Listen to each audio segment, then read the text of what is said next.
YouTube! Welcome back to Super Lorcana World. We now know the majority of the rules for Lorcana. I'm going to talk about the 7 original D23 cards. Now that we know the rules, we know the win condition, it's time to revisit these cards and do some analysis based on cards we know also that the other 60 cards we know so far, and see how they are. Are they actually going to be good based on what we know? Or are they kind of poo-poo dog water? This video is going to attempt to identify and define each of them in what appears to be the set 1 meta. If you guys like this content, please like, comment, and subscribe. Definitely comment if you agree with me or disagree with me, and comment while you're at it, what's your favorite D23 card with the rules? You let me know. And please subscribe because it's a new channel and we're just going to make good quality content like this. We're going to make sure you guys know what you're doing for Lorcana. So if you guys enjoy the video, and let's hop on over to the cards. Just want to give a quick shout out to Lorcana.com. Artem's been hard at work and his team uploading everything to the website. And I really appreciate that. So we're using his website for today's video. We're starting with Captain Hook. So all of the D23 cards can be used as ink. I'm going to just leave them at that. That's awesome. That's a pro right away. It's a 1 for a 1/2 that quests for 1. And it has Challenger 2, so it's essentially a 3 attack character when it attacks and challenges. There are some shenanigans. It makes an interesting game of chicken because your opponents will not want to quest with something 3 toughness or less because they know it could die. That's important. You know, 3-cost cards like Mickey Mouse, for instance, you know, they like the yellow Mickey Mouse, the amber Mickey Mouse, they're kind of expensive, you know, and just for a 1-drop Captain Hook to kind of come out of nowhere and slay it or banish it would be really unfortunate, right?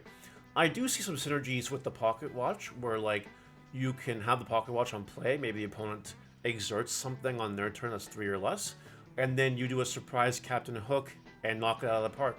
You can get a great value that way with the card. Unfortunately, this Captain Hook does not synergize with, like, the Cannons card. It doesn't really synergize with anything else so far, except that it's a villain. So it does get a Hades buff. It gives Hades a buff, technically. And, you know, being able to drop a bunch of 1-cost Captain Hooks with a Hades on board could be really scary. So I'm going to leave you with those thoughts. I think Captain Hook is definitely an okay card. It does lose some value, in my opinion, because Rookie Rush or like cheap aggro decks, they're not the same as in other card games. There is no mono red aggro like in Magic. You're trying to build up to 20, not take your opponent from 20 to 0. So it's a completely different game. So this does reduce my original opinion on Captain Hook a little bit, but I still think the card is fine and it's going to see some meta play. Next up is Robin Hood. It has the 6 for 4/4, it quests for 2. 6 costs a little bit steep. Is it worth it though? Well, when you play it, if your opponent has more cards and you draw a card, and multiplayer you can draw a card if anyone has more cards, so that's cool. The good shot during your turn this character is evasive, I think is really, really good, depending on how evasive ends up being. Now, I don't think this card is super good anymore. 6 seems really steep for just a 4/4 that can net you a card and get evasive. Yes, it's a little bit hard to kill. That's true. But there are other cards with stronger interactions, you know what I mean? Like Stitch draws you more cards than that, effectively. And having evasive is cool, but there's other cards that just have evasive, or also can get evasive. So I actually don't think Robin Hood is that good. Nonetheless, it will see multiplayer play, probably because of its Feed the Poor ability. Unfortunately, I don't have a higher opinion of it, and it's a hero, so unless any hero support comes out that really makes this card stand out, I don't really got much on it, to be honest. Maleficent, the big fiery monstrous dragon, a 9 for a 7/5 that exerts for 2. You're probably not using this for exerting for 2 lore, you're probably using it to blow something up when you play it, and then attack things and kill everything. Banish everything. Sorry, Disney. My bad. I think this card is incredibly win more. This is not a card you play 4 of in your deck. I tell you that right now. Yes, removal on a body is neat. It is very neato burrito. I definitely agree. I just think 9 is too much. Like, some games don't get to the point where you can drop a 9-cost card. And that's the problem with it. And if you're at the point where you're dropping a 9-cost card, odds are you're probably winning already. Not guaranteed, but odds are that you're probably winning. So I think this card is like okay, but it's nothing amazing. It's not gonna be a 4 of in every meta deck that plays red, you know what I mean? It's cool. It's okay. Cruella de Vil, a 2 for 1/3, quests for 1, and when it's challenged and banished, you may return a character to the player's hand. Does not specify what player or what character. Could be a combo enabler. It definitely has some synergy with Hades being a villain. And it's one of those cards that the opponent has to kind of get rid of alternatively, because bouncing them back to hand could, be detrimental to your opponent. So they might waste, removal on it. That being said, waste removal on Cruella for you might be a good thing, right? I can't imagine anyone uses a Let It Go on Cruella de Vil, but if someone does, you're enjoying your life. You're having a good time. So I do think this card, for what it is very good, because it does force your opponent to kind of play Cruella's game. And I like that a lot. Emerald doesn't have a lot of cards right now, but I believe that this card is pretty good for Emerald. I would not be surprised if it sees meta play when the game comes out. Alright, it's Elsa time, the Snow Queen.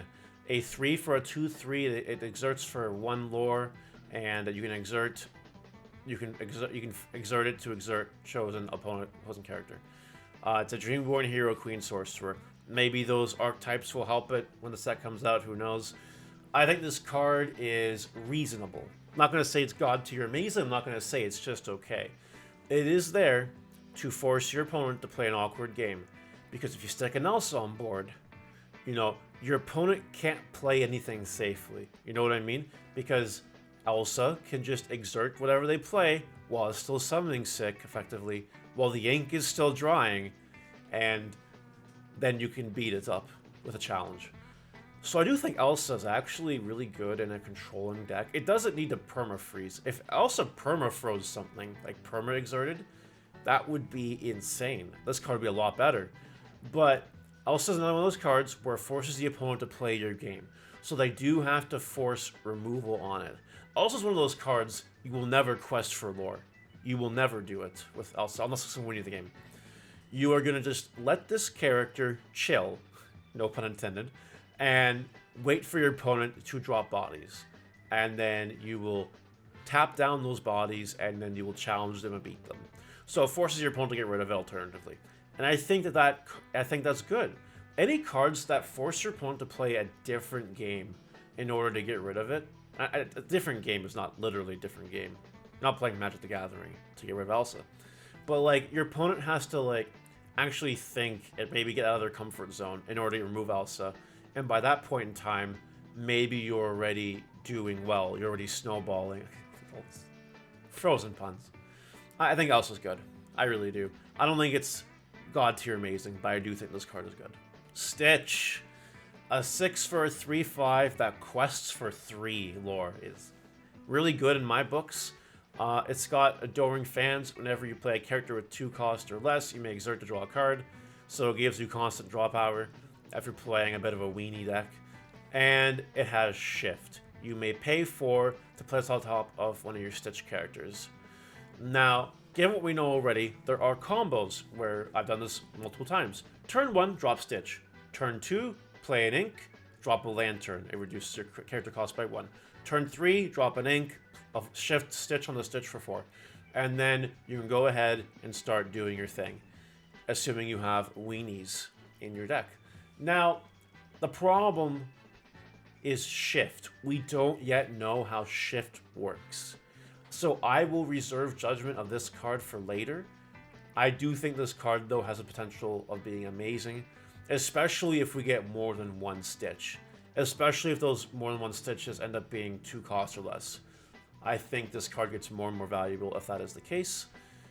However, someone else, I can't remember who it was, someone on Twitter made an argument that by the time you get out of Stitch, you won't have any cards left in hand to take advantage of Adoring Fans. And I straight up disagree. I do disagree with that. I've played games where I've done a turn 3 Stitch, and then I've still had cheaper cards in hand to exert to trigger Adoring Fans. And then the snowball gets crazy, and it quests for 3.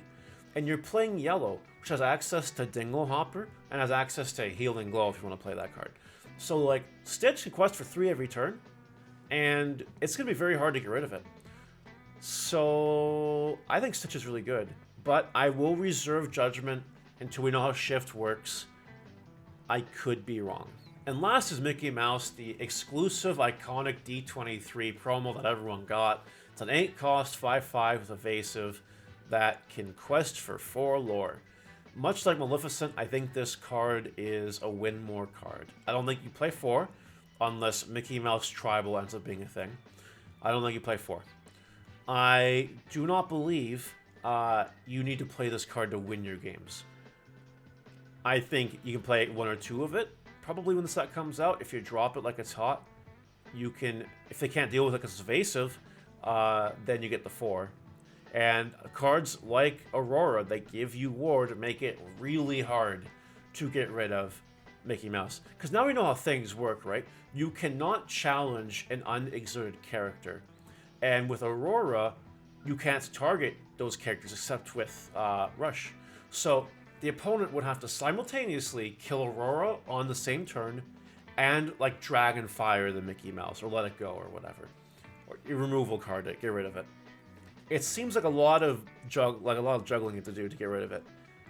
And I could see it as a viable strategy. I was trying it when we were testing. It never really came up. Because, you know, you don't really get to that point where you have both those cards on the field at the same time. Sometimes you do and it feels really good, but it's not something you can commonly rely on. So I think Mickey Mouse is win more. You don't need 4 of this card to win. And I'm pretty sure that's a good thing, because in the main set, I believe he's the max rarity. So it's going to be hard to get this card anyway. I hope you enjoyed today's video where we went over the 7 cards. I don't know when this is going to upload, to be honest. I have no idea. It might be tomorrow. It might be another day. I don't know. But I hope you guys enjoyed my analysis. Let me know what you think in the comments. Do you agree, disagree? Let me know what you guys think. And we will see you later. Have a good day.